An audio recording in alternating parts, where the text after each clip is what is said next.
And it's another reverse redaction. I'm here with Ford Suze. We are going to reverse redact Spider-Man Into the Spider-Verse. This is a Lord and who the writers? It was Lord and Miller I or Lord? I didn't know who they were, and you knew, but you already forgot. Is Lord? Well, see, Lord and Miller were the awesome writers of the Lego movie. Oh, and then they went on to start to write the what is it called? Solo movies, Han Solo movie. And then they got fired when they wouldn't really conform to fascinating. They got fired. They got fired. That is a feather in their cap right there. I know. And so Phil Lord, he did the screenplay for this, and he just has a grasp.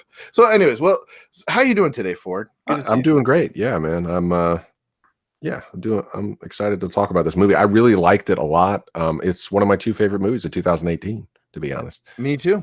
So that's why I think it's an important film for it changed. I think it changed the Marvel universe for the good.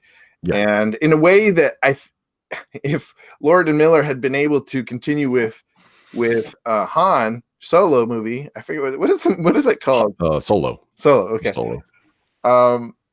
That could have changed the trajectory of and I didn't see that. I just totally wasn't. And it's weird because I really like the guy who plays Han. He was in Hail Caesar, the Coen brother movies. Oh, dude, he is so good in that movie, man. Really? It's so fun.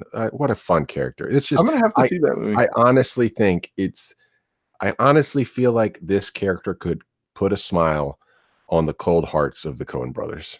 Like, I feel like they like this person. Like, they actually might smile when they think about this character because they don't smile that much. In my opinion, I don't know him, but it's just like looking at their.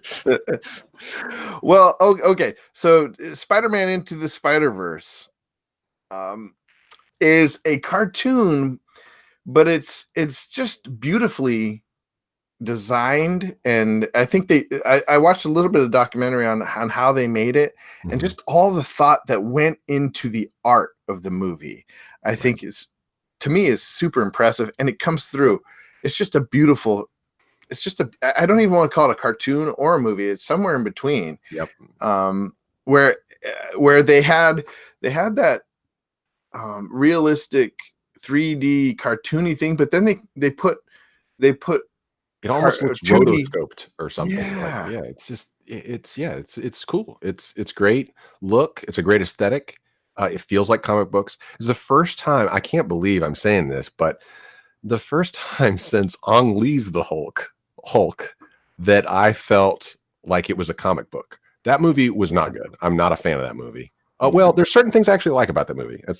It's not a very great Marvel movie. I mean, but there are moments of it I like psychologically, as far as him revealing the Hulk. There's something behind the door, like what's behind the door that would make him turn into the Hulk, and that gets to that kind of whole diving deep into the hell of your psyche sort of thing. And then there were moments. It's kind of a cheesy moment with the villain or whatever. He shoots like a grenade, and when it blows up, it's very comic book-esque. Like they used a series of cuts with on screen, like multiple views. I was like, oh, it's like a comic book. But it was kind of a kitschy, outsider's view of what comics should be. Whereas this one feels, it's just like a comic in motion. Well, they talked about being committed to every time you freeze the frame, that it's everything that what they wanted to be clear. There wasn't this like motion blur and stuff like it. They wanted to commit to every frame being just as good as a comic page. Yeah, mission accomplished. And it feels like, it might be the most Stan Lee movie ever made. I don't know. You get that Excelsior sort of whimsical love of color, and it's just Stan Lee. It's just a perfect epitaph for him. It brings a tear to the eye. As far as another film, I was real late to the party, but in terms of preserving the source material, you think of Akira, the way that they adapted the film from the manga. Akira feels like the manga. I mean, it feels like incarnation. I In haven't terms seen it. in terms of adaptation, like it's hard to adapt that because once again, I think the source material is better just because it has more time Yeah. to simmer. But Well, I both of didn't. those are, I mean, those are just two fantastic adaptations. Akira the Yeah. movie and then this one, just a fantastic adaptation of the Marvel. I see. I've been looking forward to Akira since 2005. Because it was in. I used to play this game. I don't know if you ever heard of. It's like a Hollywood Stock Exchange. It was a game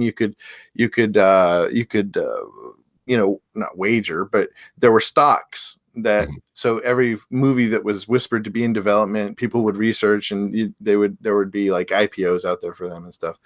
And Oh, interesting. Akira was one of them that came out, and so I looked it up, and because he's been working on this for a long time. The original writer, he No, I'm talking about James.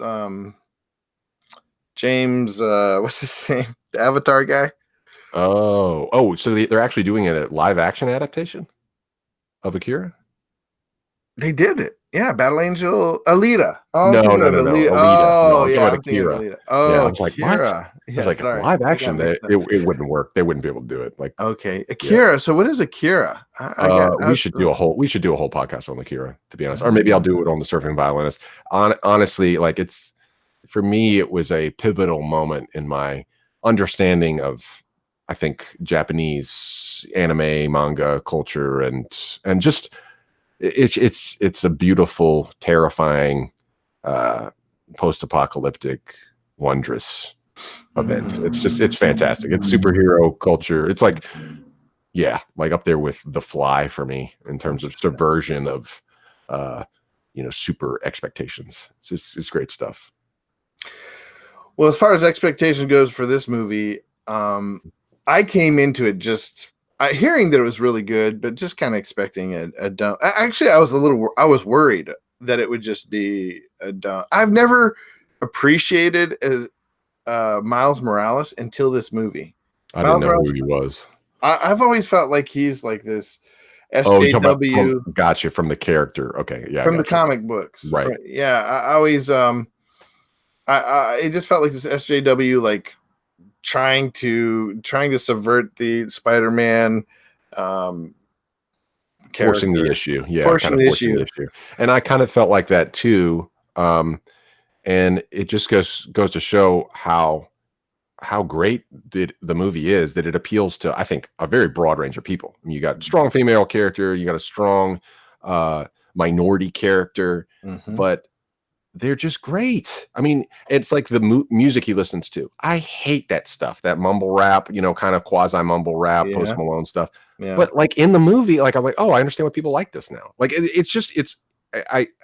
they imbued every part of it. Like I felt like I understood these people. yeah. Like their warp and woof of life and what they liked, and Right. it was, I don't know, it was great. So you got a different cross cultural perspective, because he's got different parentage, and so it's a culturally rich film. I felt like too, in addition to in addition to adapting comic books well. So yeah, it works on so many notes. Well, and I think the reason it works so well is they took the risk of having multiverses. See, Yeah, this in the comics, multiverse is old hat, right? Having Mhm. different universes collide, having different continuities. They even they eventually had to label the one main one, the 616 Oh yeah, I don't know. I didn't keep up with universe, Marvel universe. So, but anyways, I want this is where I wanted them to go with Endgame. it. Mm, Spoilers, they kind of did, but not to the extent where I wanted there to be other um, full continuities that they encounter and engage with, right, and like they do in this movie, because it's a way to look at different aspects of the same character. right. See how I always appreciated in the comic world. There's the what if, or there's this whole comic line, like, what if this had happened? And they just change like one thing, Mm, and they play it out in that, for a couple of comics. And I think that's what people love about comics, is that it's a fun, colorful way, like you're saying, like it's got that Stan Lee um aesthetic. right. It's got the colorful art while still engaging with thought experiment. Interesting ideas. Yeah, it's, Yeah. it's like, in a way, comic books at their best, at that Marvel cinematic best, Hmm. they're almost like the happy side of science fiction. Mm, We've got the good, uh, subversive, Philip K. Dick or George Orwell or Aldous Huxley style of post-apocalyptic warning, dystopian scientific warnings, yeah. and most of those guys do that. Ray Bradbury, Robert Heinlein, like, they give us something to think about. I actually don't know much about Heinlein, to be honest. I shouldn't even mention him. I've tried to read A Moon as a Harsh Mistress, but I haven't gotten through it. But Mm, Dick, especially, I mean, just a lot of just cyberpunk noir and stuff, and yeah. just warning about what the technology can do. But really, Stan Lee is the kind of optimistic futurist. That, hey guys, we can charge into Excelsior. We can charge into make something good out of this. Yeah. And so I think this is, again, just a fitting exclamation point to his legacy. Yeah. And but to that point about the what would you say, the optimistic side of sci-fi? Is that what Yeah, you say? yeah. Optimistic side? Is there a glibness about it? I think, that is one of the problems with comic books, is they do have a certain childlike, you know, Yeah. God of the gaps. Just a reliance, an over reliance on magic, instead of encouraging people to try to figure out how to be Peter Parker. You're trying to figure out how to be Spider-Man. Like, Yeah. you can work to be Peter Parker, or you can work to be Miles Morales, but you really can't work to be Spider-Man. You know what I mean? Like, so. Uh, Mm. so there's less encouragement to actually, it is, can be guilty of escapism. But, in the same sense, when we were just talking about Lord of the Rings or The Hobbit versus Game of Thrones, you do kind of want both sides of that coin. You want the optimistic kind of side that has a childlike view of things. Although Lord of the Rings is not pat. I mean, there's a lot of stakes and a lot of sacrifice and a lot of uh, pain. Hmm. There's some dark colors in there too. It's not like it's just all bright and happy and glib. Yeah. Um, but yeah, I do think that to some extent, comic books can succumb to this sort of god of the gaps. Magic. It's just almost like modern magic, and it's easy to get lost in this stuff. And you were talking. I think you were talking about how you never really did get fully invested in Lost or in Game of Thrones Hmm. because it actually sapped too much of your investment. And I felt like that. When Return of the King came in theaters, the next day I was ruined. It's like Hmm. real life was just mundane in comparison. And I think that is one of the problems with our blockbuster superhero magic sci-fi culture, that it can be very easy to uh, be irresponsible with our art and glib. And that's why, for me, the equal and opposite, my counterpoint in 2018 to Into the Spider-Verse was Upgrade, which is the more Cronenberg-esque subversion of superhero technology worship.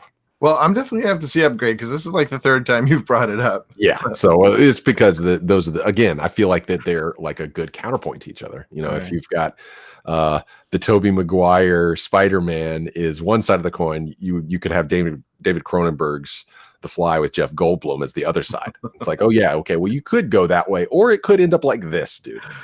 Well, have you heard of that new movie coming out called Brightburn. yeah, Brightburn? What? I Oh, saw I saw the trailer. Yeah, for me, again, I don't know. I'm kind of in a weird I don't know. I say one thing, but then I'll probably end up watching them anyway. You know what I mean? I'm gonna watch Endgame, I'm pretty sure. Um, but yeah, I do feel kind of just burnt out. yeah, I'm yeah, bright burned out. Like, is it gonna be, we're gonna subvert Superman? It's like, yeah. yeah, I've already gotten it. I've already seen the subversion of Superman. Subversion burnout. Yeah, well, that, but also just the main version burnout. It's Yeah, just, I've seen enough. And again, like with a movie like Into the Spider-Verse, it's like, why do you even need to watch another superhero movie? This yeah, movie's the apotheosis of everything that has been superhero culture. I mean, this is it, this baby. So I think the way they handled the not being the god of the gaps, not relying on the coincidence or the magic of their powers, is they focused heavily on character development Right. in this movie, and they didn't just treat it so. Spider-Man, I think the appeal of Spider-Man is that he is the everyman, even though he has these powers. Right. The real interesting thing about him is the powers are just another thing about his life that he has to deal with, and they show that. And Right. in the comics, that it's just another thing. It's more about his life than his powers, more about his life than beating up bad guys. The bad guys are just metaphor for his Right. struggle. Right. And I do think, though, that it is hard sometimes to interpret that as viewers or readers of these things, because, Gandhi said the same thing about the Mahabharata and the specifically the Bhagavad Gita, that really, he interpreted it more as an internal struggle, internal struggle against the evil within. And it is, and if you can mine it like that, if you can mine comic books like that, or good art like that, then you can really take it in good places. And the thing I appreciated about Into the Spider-Verse is that at the end, they had a little quote from Stan Lee, something about like everyone can be a superhero by just making the right decision, or something like that. Mm. Like it's applicable. You don't have to be Spider-Man in order to be a superhero. Well, see, and they applied it without ruining the plot. So Star Wars did sort of the same thing. Like everybody can be a Jedi, but they did it through the plot of the movie, that they actually made it so in the movie anybody can be a literal Right. And that ruined anything good. It ruined what they had already established as the lore. So the lore is no longer. They changed the metaphor to make it a better metaphor, and in doing so ruined what was so good about it before. Right. Yeah, I think what he meant with that quote, though, is just more about like you said, trying to find ways to that Peter Parker's Spider-Man adventures are really metaphorical. Like if you can take those as metaphorical and apply them to your own life, you can be a hero too in the little things. Like as a viewer, as a consumer of the product, that you don't have to just live this sedentary sort of what do you call it, by proxy, or my mind just went blank when you vicariously living a good life through some larger than life hero. And I think really I do believe that Stanley meant for that. He wanted his stories to be inspiring to kids, to to be the hero and to make the right decision. With great power comes great responsibility. I think so. Yeah, I really think that was his point. So. Well, and what Spider-Verse does is it takes it to kind of an adult conversation when we're looking at old Peter Parker. This sort of flawed. What people have said is that it's the time continuity where it's the and they show scenes from the Tobey Maguire. That's a totally different movie. But the Tobey Maguire, he's the Tobey Maguire Spider-Man later on in life. Right. And I found that really endearing, in the sense that you see you see, like, you don't just see this superhero go from something to nothing. It relates to, I saw somebody talking about this on YouTube, like it relates to sports heroes that you think are just going to be these gods, and then you watch them crumble eventually, Right. and so there's a way in which this was true to life, and while at the same time building up Miles Morales, this younger, sort of passing the torch, without destroying the Spider-Man Yeah. essence. Yeah, and I love that scene. You want to talk about like the empowerment of the individual, the empowerment of the minority. That Mm, in that scene, he's like, "No, this is my cross to bear, dude. This ain't your universe. Get back there." Like, I know I'm the little black kid, but no, this is my cross to bear. Let me bear it. Believe in me. yeah. And I just think that that's beautiful. It's like no, it doesn't have to be this old washed up dude like let me earn my redemption in your world. It's like, and honestly, I mean, I think we succumb to that a lot of times. It's almost like the colonial attitude to a degree. Like, let me come to the rescue. Like, even when I went to India, that really colored some of the way that I would see people. I was um, trying to bear their burden for them, so to speak. They do call that the whole white man's burden thing, right? Like, Mhm. um, and I think the movie hangs a lantern on that in a not preachy way, and it makes sense. Like, when you see it, you're like, let this dude save the day. Get out of the way. Like, he's got it. He's Spider-Man. And he And even tells him, "Go take care of your own yeah, problems in your own exactly. Go take world." your because, dude, knock off. Not that there's anything wrong with the dad bod, but in his situation, it's not a dad bod. It's a drunk pizza addicted bod. Like, go work that off. Go win back Mary Jane. If you can't win back Mary Jane, then move on. And or yeah, is it Mary Jane? In Yeah. his case, yeah, it is Mhm. Mary Jane. Yes. If you can't win back Mary Jane, then move on and live a life, man. You got some stuff to take care of in your universe. And you're right that it does a great job of dealing with, because that's what I'm honestly, in a sense, I'm like the Peter Parker Me of too. that.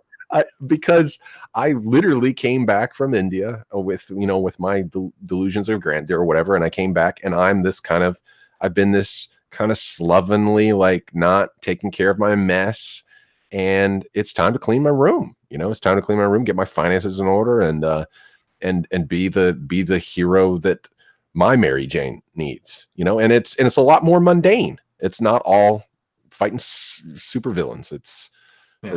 It's fighting your own expectations of what a relationship should, because he got into it thinking it's the Romeo and Juliet conundrum. Like, they got what they asked for, but then it's not so fun when you It's face the nitty gritty. it's real life, and It's real real life. life is not it's not peaches and cream. Hey, can I spoil something for you from Endgame? Yeah, go for it. Okay, so in Endgame, there's huge subversion of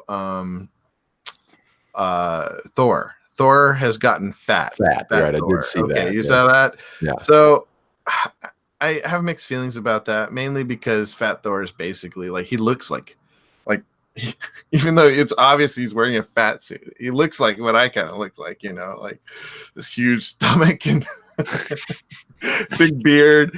There's kind of like this Big Lebowski You're right. That's aesthetic. exactly what it is. Yeah.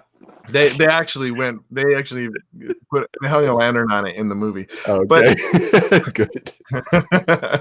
um, but the way they handled Fat Peter Parker, or old, or whatever you want to Mm. call him, in this one was way better. Oh, yeah. Like, I'm glad you brought it up, because I kind of like blanked on that, but you're right. I mean, it actually does have an applicable moral for the normal person. mhm. Like, we brought this up when we were talking about Blade Runner 2049, and how I really took the message I took away from the movie. Sometimes you're not the protagonist, you know, Yeah. like, you're not the hero. Sometimes it's just time to take a step to the side and let the daughter do what she needs to do. And that really worked for me about that movie. I know you had a little mixed reaction about it, but for me, the more I thought about it, the more I was like, not every now I am a protagonist of my own story, but it's incumbent upon me to find out what that story is. It's Boom. not it's not to insinuate myself into other people's stories and become the hero. And whenever you do that, whew, the Bible actually has a phrase for that. Don't cast your pearls before swine unless they turn around and tread on you. So Mm. sometimes, I think we tend to interpret that in a real like paternalistic way, or derogatory way. Oh, they're swine. It's like, well, No, you're a different species. Like you don't have say in their world, and so Right. it's just, it can go either way, that metaphor.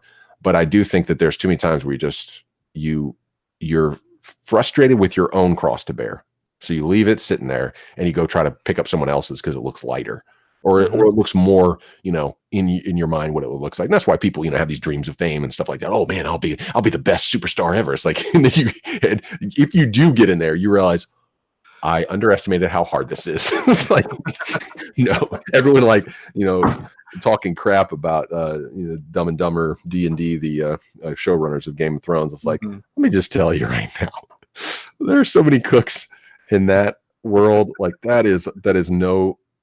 You think you're envious. You think you wish you could do better. Yeah, have fun. Well, so that gets in. So anybody who wants to tune into the Surfing Violinist podcast, so you got to subscribe to watch it. You got to subscribe to the Surfing Violinist on Facebook, right? Live every morning, usually at 9:00. Well, no, actually, I think I run it just through Ford Suze.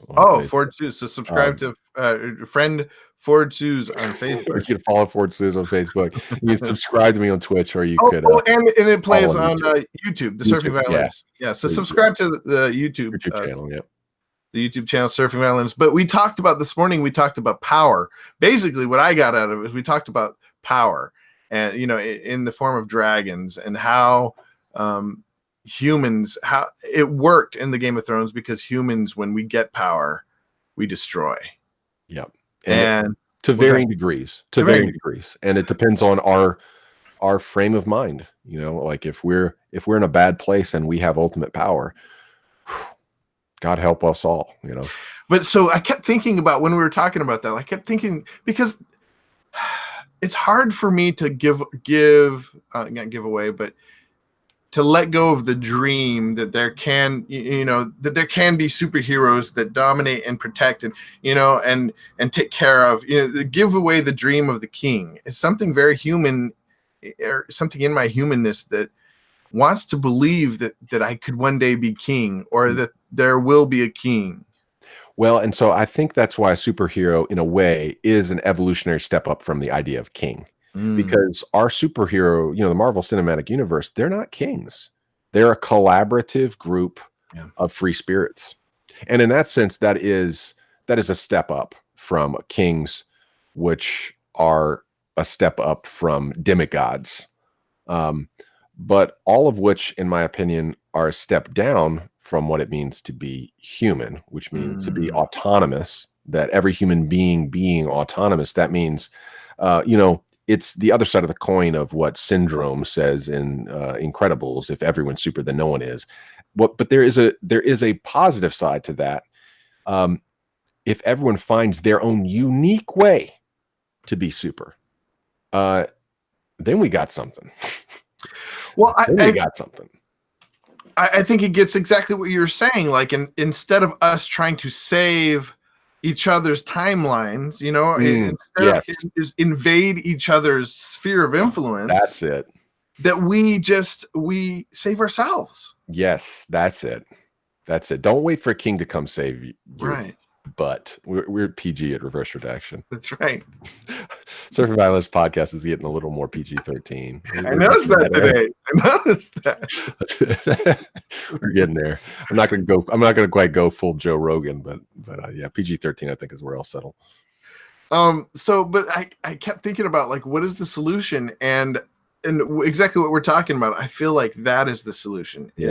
Is being heroes in our own sphere, and not heroes in the sense of we're saving people, but being the best that we can, taking our potential the fullest, making a better me, right? Yeah. Like what you always talk about. In the mundane thing, if it just means just being more cognizant of what's going on and how our little acts are contributing to world suck, as the Vlog brothers would have said. Am I contributing to world suck in some aspect of the things that I'm doing? And then just quit doing that thing. That's being a hero. I mean, it's not a big hero, but it's like in the course of Game of Thrones, like seeing the Hound's character, he does less terrible things as it goes on, and even just the act of burying somebody is adding something.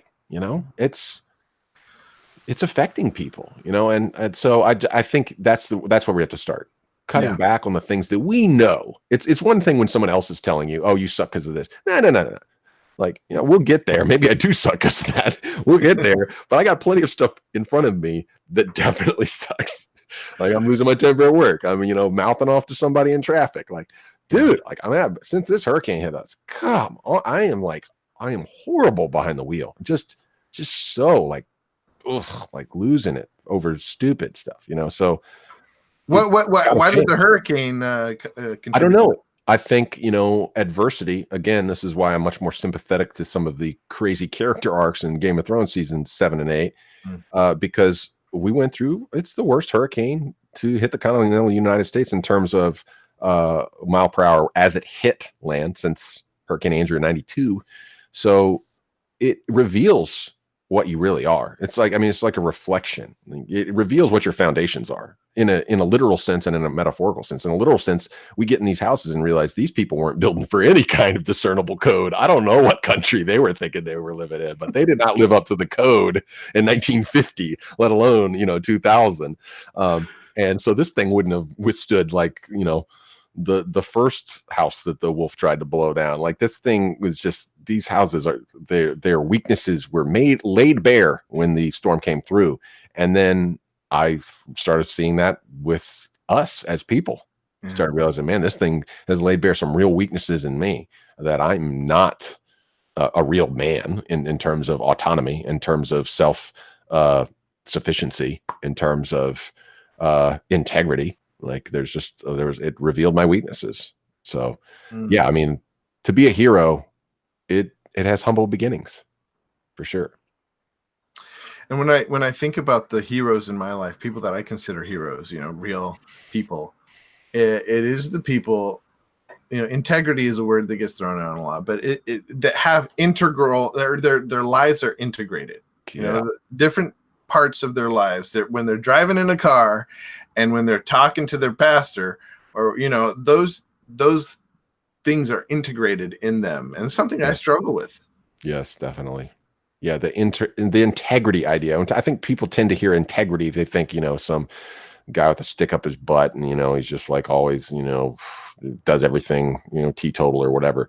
But I think integrity really needs to mean, like you said, it's like all of these things integrated in a cohesive whole, that the whole really truly is better than the sum of the parts of the humanity of the human. And that's what, the serving violence, I keep trying to figure out, like, how can I be a person that is a Renaissance man of sorts, that's not just so specialized in one area that I'm good in that area, and so people make excuses for all my bad behavior in other areas because at least I'm a good violinist, or because at least I'm a good speaker, or at least I'm a good writer, whatever they tend to like. But then that, it's almost like buys me points to be a raging a-hole in some other area. And this has been true with a lot of people of genius over time, like, people who write good books or make good music. They're messes.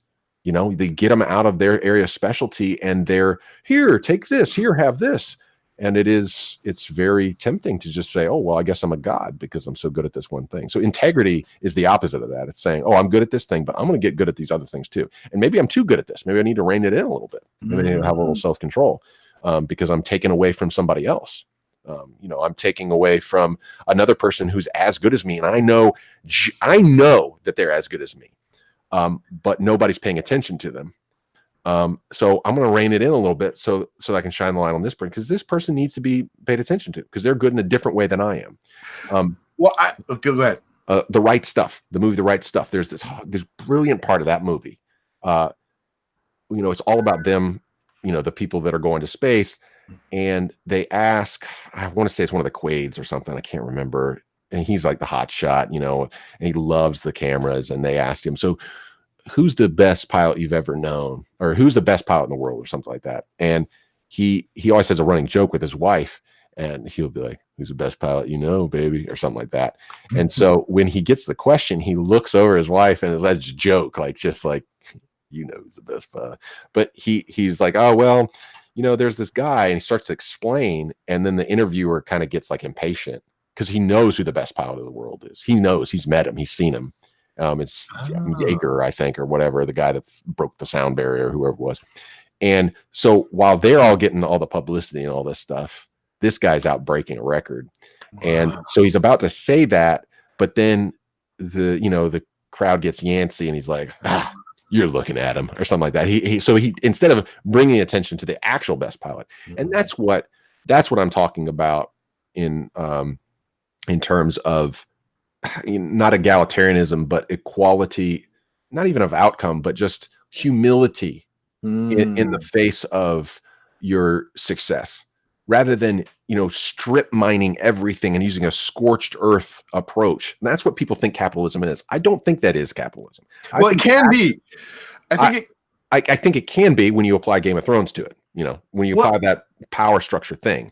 Yes. But what I'm saying is, the person who really wants to preserve the most value, to bring the most value to the equation, it actually helps him in the long run, because he doesn't have to be, if he's an integrated human being, he doesn't have to be dependent on that one spindle of success. He can be like, you know what, look, I'm not the best. This guy over here is better than me. I've got some other things. I've got some other irons in the fire. You just wait for those. But in the meantime, you need to go over and check this dude out. This guy's like, and there's a lot of people that could have, helped other people's careers get off the ground if they wouldn't have been so avaricious, so greedy for their moment. This is my moment. I got to seize it while I got the chance, And that is exactly what Into the Spider-Verse develops and manifests, is this idea that there are, there's a million other universes with you in there it is. That's it. Yeah. If we work together, if you realize that and so not on this fantasy level, but on the real level, that there's lots of yous out there. We live in the multiverse. Yes. I love it. That's perfect. That's good. Yeah, we live in the multiverse. Yeah. And there is some form of you. There's a million. Well, it's not even just like there's a million, but there's lots of other yous out there. Find them, collaborate them, unless you become Danny and just hoard what you have and blow fire and destroy everything. Because I think that's what often happens to people. Luckily, I'm not blessed with a lot of skill, but I've seen a lot of people that, especially intelligence, is that you get the sense that you're alone, or and I felt this way, in certain areas, like if I'm smarter in a certain area, like I start to feel I'm alone. And then again, I like the power that it brings me. I like the success that it brings me, and I don't want to lose that.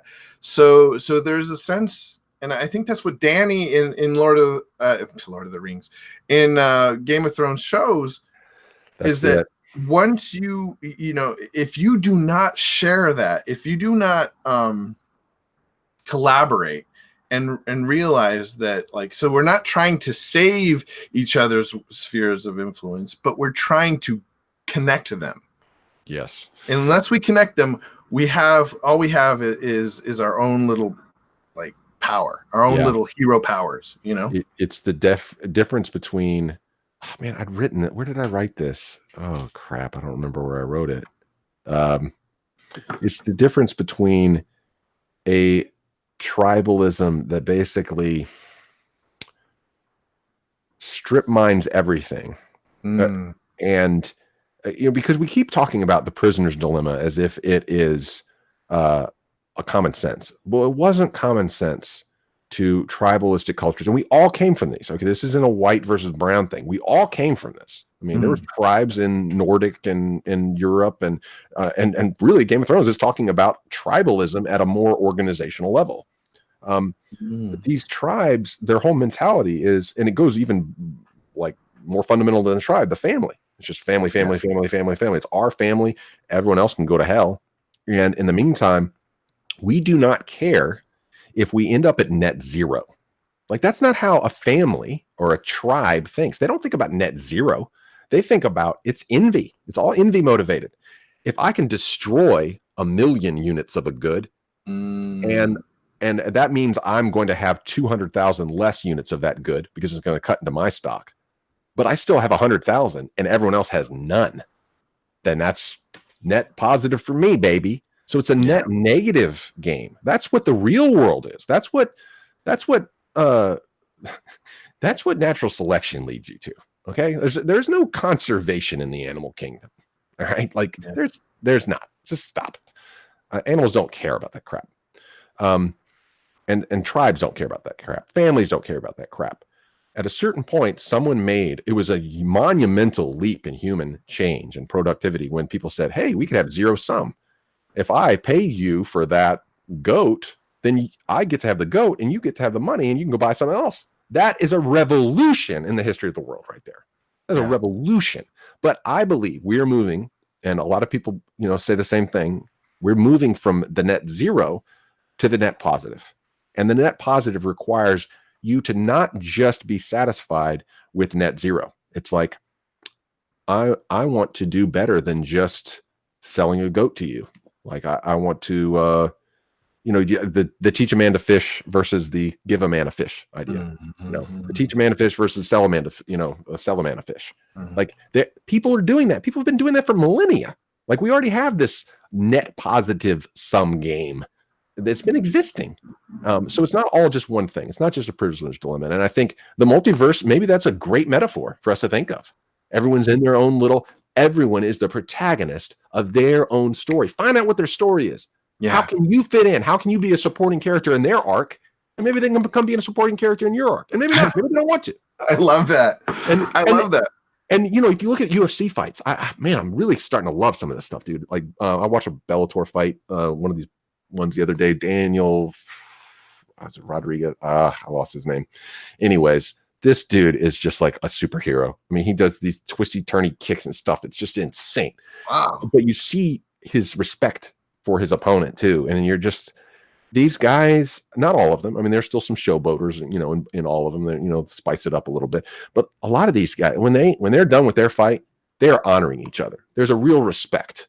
And so some cases you might be a villain in somebody's universe, but maybe they're the villain. You're the villain that they need.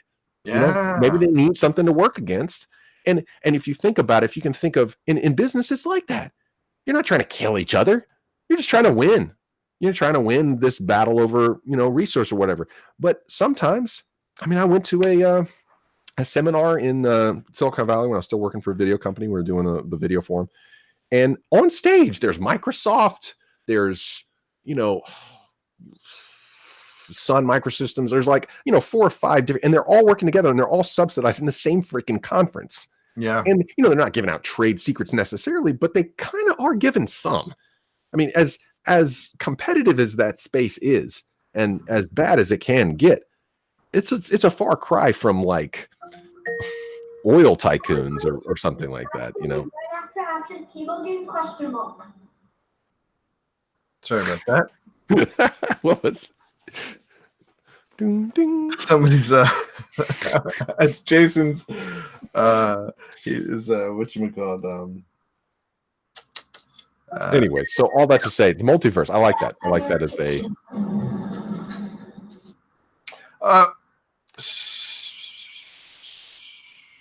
sorry, I got derailed there. Multiverse as a metaphor. Okay, so yeah, the difference between war and competition. Yes. Right?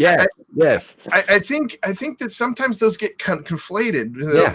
People start saying, "Well, no, we can't have competition because war," and no, those are totally different things.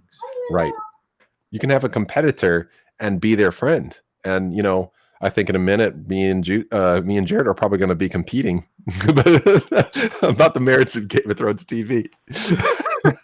But we're still going to be collaborators. And when you take the jerseys off, you can go have a beer together. You can go have a coffee together. You can go work on a project together. And so I think this multiverse idea is great because in one person's, you might be the competitor or villain, but only a villain in a certain sphere. And you get out of that. I love what makes me think is Looney Tunes, dude. Yeah. Back in I love this one of the series of cartoons that it had the Wile E, the coyote, and the dog, and they would clock in. Oh yeah. And Wile E would hey Morty, hey. Yeah. Hey Sam. Hey Morty, hey Sam. They clock in and then they do their thing and then they clock out. Yeah. That's kind of, if you can think of it like that, then that makes life much more bearable. Like if you can think of your boss as the sheepdog and yours the Wile E. if you're at odds with your boss, but realize no, you really are on the same team. You're working for the same company. Right. And I think that that it's lost though how important competition is as a sharpening stone for us, especially I think especially for men. Yeah. It's important for men.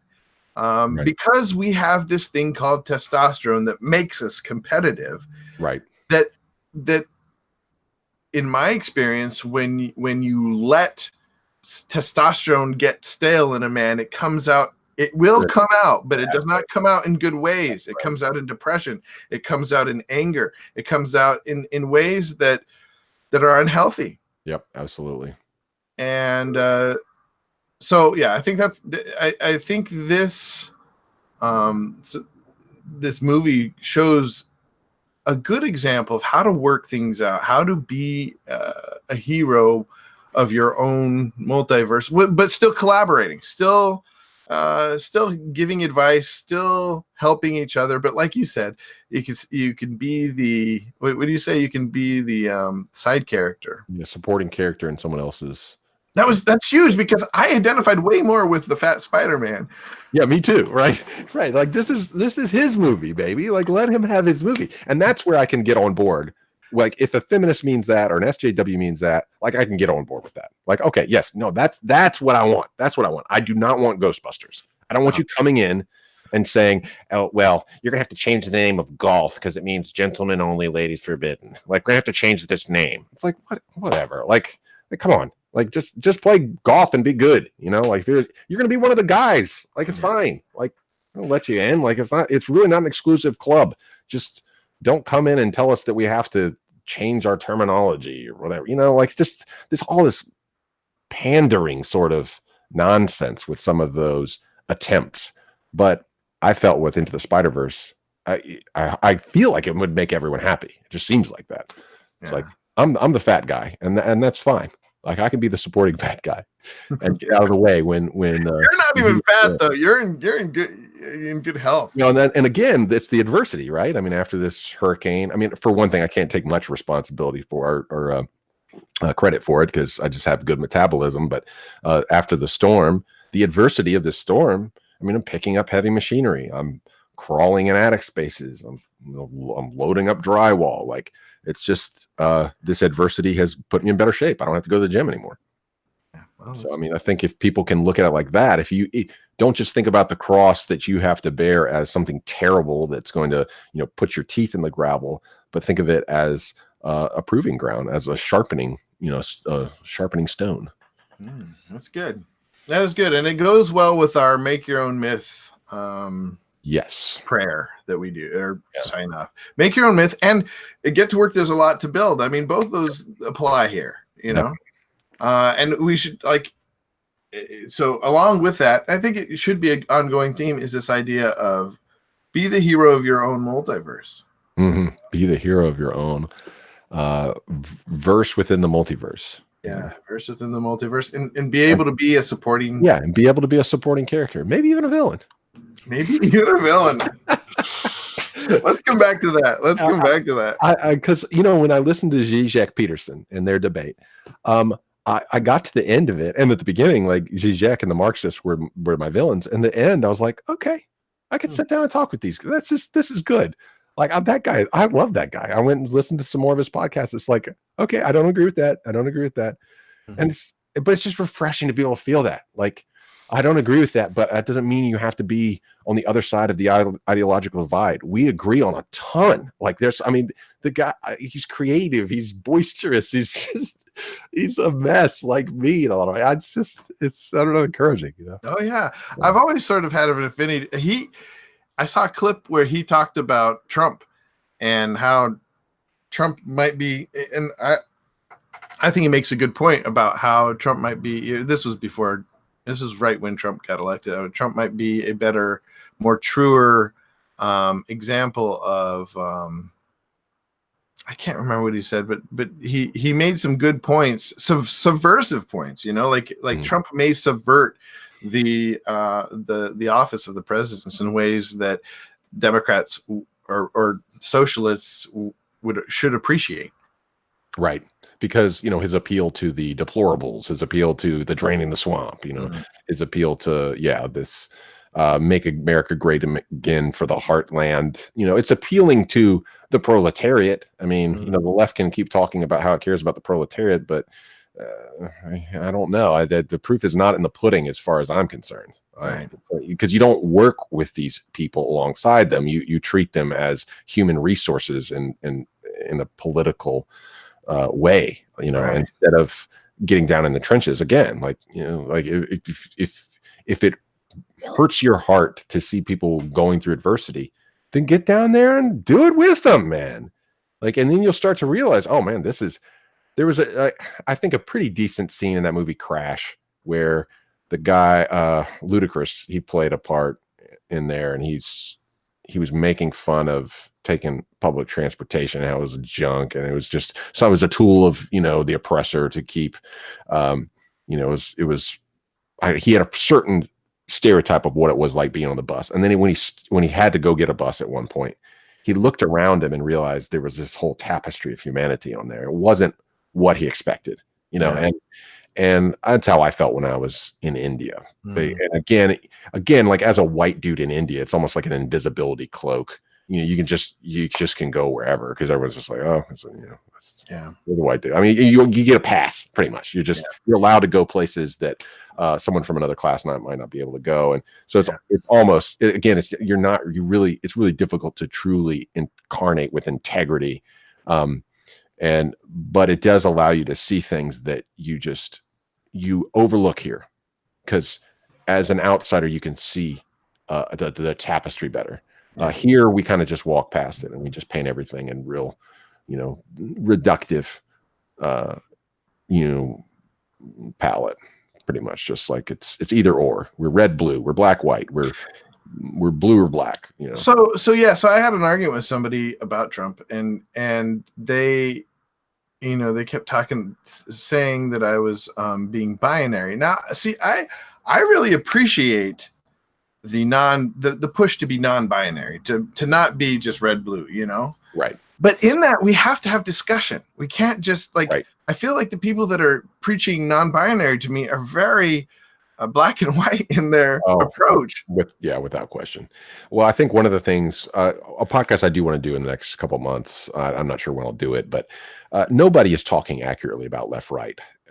Nobody on the left, nobody on the right, nobody in the center, nobody's totalitarian, nobody who's anarchist, and nobody who's socialist or communist or fascist. No one is talking about it correctly. I think the main problem we have is an issue of taxonomy. We are so stuck in like a 3,000-year-old way of looking at the taxonomy of politics. It's literally that old. Like if you look at the taxonomy of our animal and biological kingdoms, 7 kingdoms. They use a very complicated, scientifically researched means of categorizing life of all kinds, and they don't use arbitrary things. Well, like a fish eats something and a Venus flytrap eats something, therefore they're the same type of animal. They don't do that. They don't make these arbitrary assessments, but we do that politically. And ours is so stupid by saying left or right. You don't do that in the divvying up the kingdoms. There's 7. We should start with probably 7. There shouldn't be left or right. There should be 7 like ideological kingdoms, and then we can parse down from there. Right. And then you can parse down in terms of, you ask a series of questions. Do you believe blank should happen when blank? And then, if depending where you are on that specific spectrum, you plot that, and you plot that upon multiple trajectories, and then from there you can get a picture of what politics means. Left and right makes no sense, because we're talking about 1,000 different issues on different planes. So one human rights issue does not equate to another human rights issue. One personal liberty issue does not equate to another personal liberty issue. And so like this reductive means of doing it, we are so far behind the times in terms of taxonomy when it comes to politics. So a conservative in America, what we're trying to conserve is the liberty of separation from the king. But not all conservatives are trying to conserve that kind of thing. And if you think about that, that's actually a progressive stance, progressing from the conservation of sovereignty of the king, because the king is better than all of us little rabble plebeians. Well, that would be conservation, was keeping the authority of the state intact. So in that sense, your traditional conservative from an American's perspective is not conservative in that way. We're trying to conserve something that happened 250 years ago. Yeah.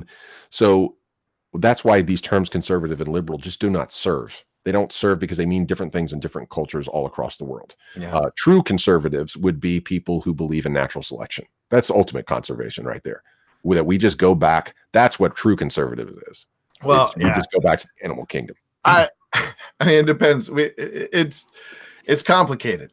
Well, it's complicated, but it doesn't have to be. And it's the Game of Thrones asserting itself into our rational minds. It's not that difficult. It really. I mean, it really. If we can categorize plants, fungi, bacteria, viruses, animals, mammals, fish, birds, if we can categorize those with some degree of understanding of how these things interplay and how these species are divided up, if we can categorize those things, we can categorize political ideologies. There haven't been that many. It's pretty stupid.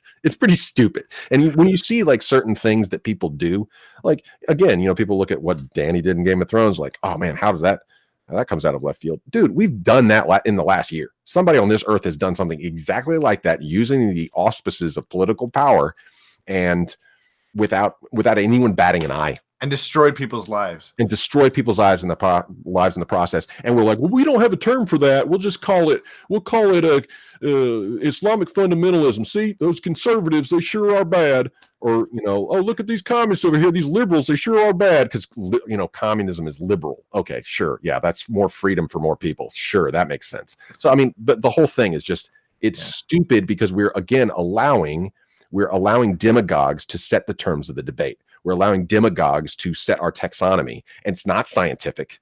It's not, it doesn't even amount to like social science level. It is inarticulate and rhetorical and appealing to the emotions, not the mind. We need to get our minds into this. Well, space. This is a problem with technology. According to what's his name, Scott Adams, he says a lot of this is due to technology, because now we know on a granular level what people will choose. So we put that, so Fox News knows what will get people excited, and so put that out there. And big data is getting dumber and dumber because big data is still trying to divide us up on the basis of our component parts, and our component parts are getting more and more complex. So the way we combat it, again, is this multiverse integrity thing. Like, you can't be predicted. The singularity will not be able to keep up if you're a good person. That's right. If you subvert the expectations of what it means to be a human in the Game of Thrones by becoming an actual human being who refuses to play the Game of Thrones, who stands out and above and over it, and cannot be touched by the stupidity of it. Someone as smart as Littlefinger and Varys, but someone who's not trying to pull all the strings, who's trying to build something in the back room that's going to change everything that Cersei would use and Daenerys would use, but they wouldn't realize that it undermines their power. We've got that thing. It's called the printing press. It's called the internet. It's called the personal phone. It's called the car. Like, these things have been made under the noses of dictators, and the dictators didn't ever think. They're so far behind the times. A dictator couldn't think, oh, this mathematical computation is going to, create cell phone coverage in 150 years. That'll undermine my power. They're not smart enough to think like that. We're smarter than them. Like, just be smarter than them. We'll just beat them by default. And that's what's happened in the last 300 years. It's, But so the first step to that, though, is realizing this thing that I think we've been talking about this morning, and I appreciate about Into the Spiderverse, and that is that it's okay to be the supporting cast. Yes, it's okay to be the villain in a supporting cast fashion. Right, as long as you're not Daenerys. That's what I want to. Not in a destructive sense, but in a competition is fine. Competition is important and necessary. competition to raise the standards, Yeah. to challenge somebody to be the best they could be. It's like I always think of Goku. Goku is always trying to find competition so they could sharpen his wits, to Oh, make yeah. him better. And he won people over. His enemies became his friends. Mhm. And I love that. That's another plucky side of the Stan Lee sort of ethos, right? Like just the desire to get better and better and better. Yeah. So All right. Well, let's do that. definitely. So let's sign off because we got to go. Okay, make your own myth Get to work. There's a lot to build. and go to hell.